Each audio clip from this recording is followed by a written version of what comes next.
Good afternoon, YouTube. I thought I'd make a video here. I am in the midst of kind of a storm, I guess. My goodness, it kind of blew up pretty quick. So I picked this seat up. It's I call it beach blonde, I guess. Bleach blonde. It's sandy, beachy color, I don't know. And it sure as heck beats gray and dark gray. And don't mind the mess. I mean, like I said, I'm in the midst of a storm. I've got 17,000 projects going on all at once, so it's just kind of a mess. But, so I picked this up. This is out of a Tahoe, 05 or roughly, whatever, it doesn't matter. 03 to 06 Tahoe. It's, I found out you can't take Tahoe seats and put them in a Silverado. The seat base is not the same. And by seat base, I mean the frame. Frame is not the same. Now this is the Silverado frame. I have already swapped this bracketry and everything over so that this will work in my Silverado. So I still have the frame for the Tahoe in here. I will show you why it does not work. So the Tahoe has a step up, kind of like this hill here. And you can see the bracket. You can see it was made for that. This is supposed to mount on the hill, not under, or not flat or whatever. The front bolt holes are the same. Those will line up. Then the bracket here goes up on top of the hump. So that doesn't work for this, the hump on the Silverado. So then the other fun is, it's just none of the rear bolt holes will line up whatsoever. So they will not fit in here whatsoever. And the same thing goes for that seat.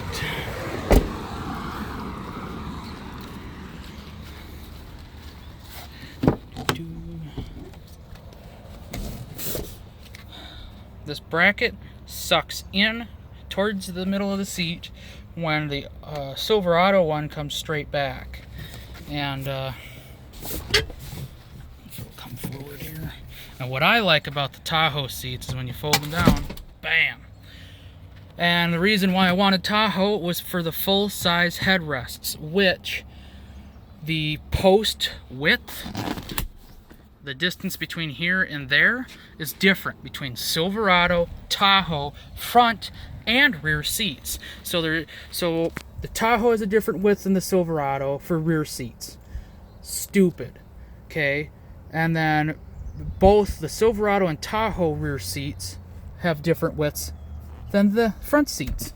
It's like, you guys gotta be joking, right? They could have saved a shit ton of money by making something uniform, headrests that fit front and rear. People would probably do more of these swaps. They just find junk seats, pull the headrest, slap them on the rear seats. I don't get why they had to do something stupid like that. So yeah, it interferes with the jack, and you can see, that's nowhere near that one, but this one's closer. It's closer to that one, but far from that one. So I gotta swap the brackets. Ooh, you know what? I don't know that this will work. I don't know that I'll be able to do that on this one. That's something I haven't taken a look at yet. I just flip up, they lock in place. So that's something I haven't looked into yet. But the other thing, how I swapped them, because I already started trying to drill out the massive rivet in the bracket to see what would happen. See if maybe I just put carriage bolts in it or something. And by bracket, I mean on the seat. This big conundrum that bolts to the chassis, this bracket goes up into the seat. I tried drilling this one out. I drilled up probably halfway out. It still ain't budging. So I was like, there's got to be an easier way. And then I felt that the post in the seat had movement, because I had this all undone from the frame, and the bracket moved back and forth. And I'm like, I wonder if there's bolts up inside here. Sure enough, there are, like that, and sorry, shaky camera, and that. So I just pulled the leather and the fabric back, and voila, there's bolt holes up inside there. So that worked out wonderful. Now, the only thing that isn't gonna work is that the driver's? It's the driver's here. This is the driver's side, or the one on the left side for the bigger, the 60 portion. So this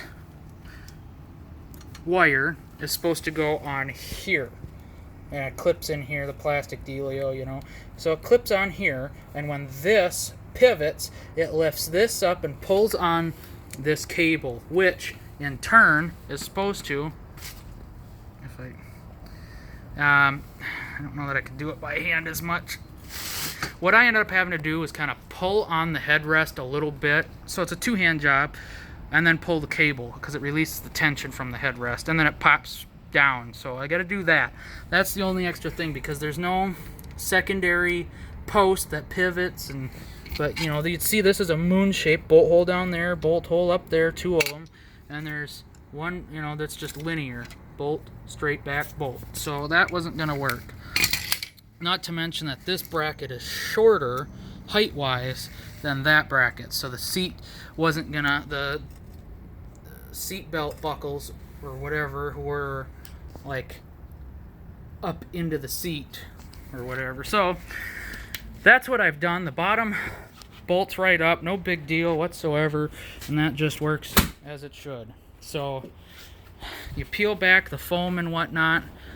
I don't know which side's easier to display.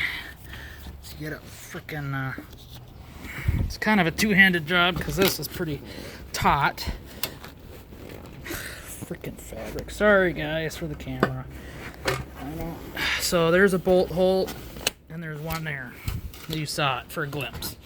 And that's that. That's all you got to do to swap over Tahoe seats to a Silverado.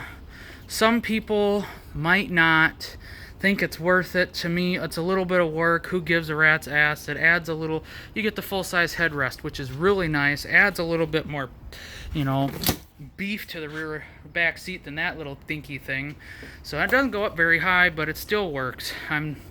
It's definitely worth it to me. So I decided to make a quick video on how I did this, and a quick heads up if you're gonna think about doing this, save you some time and money if you're not willing to do the work.